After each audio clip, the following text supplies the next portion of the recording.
I got a question for you. Have you ever liked tennis or actually played a match? And no, Wii Sports does not count, guys. If your answer was no, and if you think tennis is boring, personally, I think you're wrong, but let me present an alternative to change your mind. You obviously clicked this video because either you're a fan of Prince of Tennis or you enjoy anime. See, now that I have your attention, let me explain. This is where anime makes things magical, because when we think of sports, you might be like, nah, that's not really for me, but then you mix anime with the intense atmosphere of sports, and you'll probably be really interested in the show you're watching. If you're a subscriber of mine, you know I love sports anime, and if you're here for the first time, welcome, stay a while, I hope you enjoy this video, and if you do, hit that red button at the bottom of the video. Over the past week, I started an anime called Prince of Tennis, which started in 2001. I was literally 6 months old then. Does that make it bad because of how aged it is? No, it's actually criminally underrated because of that. Prince of Tennis is of course based around our main character named Ryoma Echizen. From the very start of the show, we know nothing about him. It isn't until the middle of episode 1 we learn that he is a 12-year-old prodigy that has dedicated his life to becoming better than his father at the sport of tennis. Imagine like Soma and his dad if you watched Food Wars before. Throughout the series, we follow Echizen grow up and train with a team of middle school kids and compete at multiple tournaments like any sports anime. But before you start talking about how this show is boring, of course the plot is more in depth because tennis is a one-on-one or a two-on-two sport and is very super psychological based. For example, if you watch Ping Pong the animation and you wanted a longer version of that show, you'd probably enjoy the show a lot. A lot of people tend to write these shows off because it might not seem interesting at first, due to the fact, of course, they are literally hitting balls back and forth, but that's where I say no. See, Prince of Tennis is full of amazing characters and really interesting playstyles, but since I'm not finished completely with the series, this isn't a full review. Rather, one thing that immediately gravitated me towards the show was its introduction of our main character, Ryoma Echizen. When watching the first episode of Prince of Tennis, it introduces who our character is, why he acts the way he acts, and what we can expect from him throughout the series. In my humble opinion, this is where Prince of Tennis becomes an above average show. And yes, I know it's only the first episode, but most of the time if a show is really boring in the first episode, you're probably going to turn it off and watch something else instead.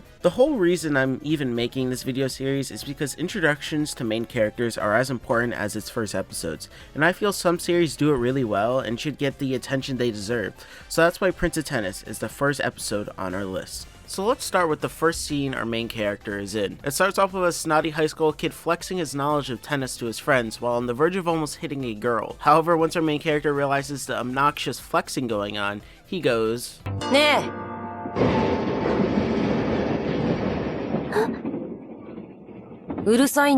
Boom. This scene right here, I could really tell who his character was. If you haven't picked up on the context clues, he is trying to mentally prepare himself for the tournament that's about to happen. Mental preparation before a match is essential for any sport. Anybody that plays sports can tell you if you go into a match with a foggy brain or a negative mindset, you're already setting yourself up for defeat. You can tell that he is serious about his craft here and is trying to get into the zone, but then this happens. Ping pong. 置いたラケットを上から包むように持つのが正しいウエスタングリップ。なんだと？ちなみにあんたの言う握手するようにっていう握り方はイースタングリップだよ。よくいるんだよね。逆に覚えてるやつ。After the scene, if you haven't figured it out yet, yes, this is our main character. We are 5 minutes into the show and you can just tell he is a snarky, smart, and observative kid and knows what the f he is talking about. On top of that, you realize that he was paying attention to what he was saying about tennis, but nothing really else around him. I know this doesn't really make sense yet, but wait till after this clip. 助けてもらわなかったら、私ラケットにぶつかってたかもしれないし。電車に乗ってたの？え？どこに乗ってた？どこって向かいの席に。別に。あいつらがうるさかったからうるさいって言っただけだよ。This conversation is important because it does two things. First, it diverts our expectations because you probably thought he told them to stop due to the girl almost getting knocked out, but instead he didn't even notice her. And secondly, this tells us even more about the main character because now we know his only focus before matches is himself and the sport. But soon enough, this moment doesn't last long. The big bad boys come back into town and decide to challenge Ryoma and make him squeal like a little pig. But you know what this man does? This man pulls a motherfucking Kobe. Bro, if this doesn't explain how cold this motherfucker is, I don't know how else. He then proceeds to talk his shit. Watch this. ねえ。グリップは覚えたの？何？なんなら、あんたにテニスを教えてやるよ。てめえ。I really like how the creator, Prince of Tennis, used this one moment from the beginning of the show and is carrying it out throughout the whole episode. I love how Echizen is just some dude that's willing to back up what he says when it comes to the sport of tennis, and just knows how to outplay people. Anyways, let's get into the first match. It's pretty much Sasabi thinking he's better than Echizen, but just gets flexed on hardcore. But in the middle of a match, Sakuno and her grandmother have a quick conversation of who Ryoma is. Ryoma, 12歳。アメリカのジュニアトーナメントを渡り歩いて、わずか1年半の間に4連続優勝した天才少年。4連続優勝？そう、看板に偽りなしってことさ。ラブ40。教え子の息子でね、久しぶりに家族と日本に戻ってきたから、こっちじゃまだ無名なんだけど、この大会に出るって言うから言ってやったんだ。それだけの実力があるんなら12歳以下の部じゃなくて14歳以下の部に挑戦してみればって。そしたら龍馬のやつ出るんなら16歳以下の部だと抜かしやがった。まったく大したやつさ。 This clip catches the viewer up quickly on who our character is, what his motives are, and I'm sure you can call this exposition, but at the same time it's still really important to this match due to the fact we know nothing about this boy up until this point. Eventually the match gets really tense. After all, it's just a back and forth, and Echizen lands himself into a predicament due to Sasabi calling all Echizen's lobs to the back of the court out of bounds. This is where Echizen flexes his ability to do a perfect splice lob.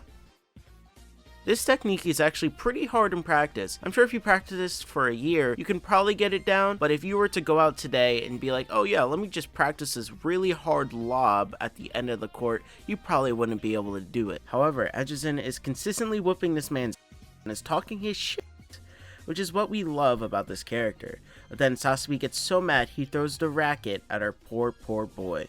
Now, this is where we learn that Echizen has the heart and strength of a competitive player. This man is bleeding out his fucking forehead, and then on top of that proceeds to flex on Sasabi by directing shots to bounce at an angle to attack Sasabi. This man flexed so hard, he turned him into fucking Kaiba. You know, the guy from Yu-Gi-Oh! You know that meme? If you're still not convinced Echizen is a really insane and intense entertaining main character, I don't know what else to say. At the end of the day, after Echizen wins, he even offers to train him to be better and is willing to play even more matches. On top of those matches, this is this man's biggest flex in the first episode. Let me just play it. I can't even put it into words right now. もうワンセットあれやんなやつ。おい、笹部よ。かっちゃ悪いぜ。認めろっての。いいよ、もうワンセットやっても。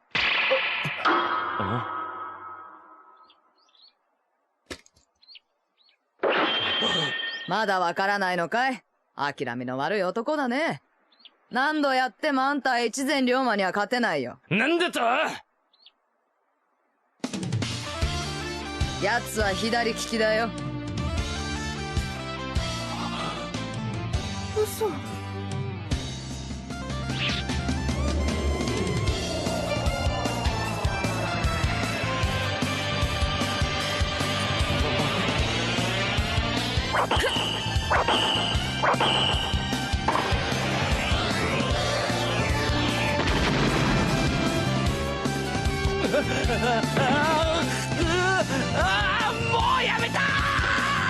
That motherfucker was playing with his alternate hand the whole time and was still whooping some goddamn ass. So now I got all the hype out of me. Let's just recap for a bit. We know now who our main character is. He of course is the Prince of Tennis and is amazing at his craft. Us, the viewer, realizes that he probably had years of training and is a comedic talker. We have learned that he is someone that is willing to take a hit, but in return show you how to put your feelings into the sport rather than taking it out on someone like Sasabi did. We also know why he acts the way he acts is because his father was an amazing tennis player and all he wants to do is outlive his father's shadow and beat him. And finally, what we can expect from him from the rest of the series. It's pretty simple. A young shonen protagonist going against the odds and challenging himself to become better at his sport. I know it's quite vague, but do I really need to explain it? This kid is gonna go to tournaments, whoop some after being taught new tennis techniques while becoming an Ultra Instinct player like Roger Federer. Okay, is that what you want to hear? Anyways, with my rant done, if you haven't thought of trying this anime out, you really should. This anime is just really a classic, and if you don't like anime, fine. There's a K-drama about the show as well, but I do really like the show, and it kind of reminds me of the main character for One Outs, which I have watched, but I am probably going to do a video on that soon, so if you like One Outs and baseball, subscribe to me. With that being said, guys, I hope you have a really great day and, a good new year. I hope you guys all have your New Year's resolutions done, and I will have a lot more anime content to come, mostly sports. I'm going to watch Ping Pong the animation for everyone, so we could have a video on that, and probably another Prince of Tennis video if this one does really well. But yeah, have a great night, guys, or day, depending where you're watching this or when you're watching this. It's currently January 6th, so hi from the past.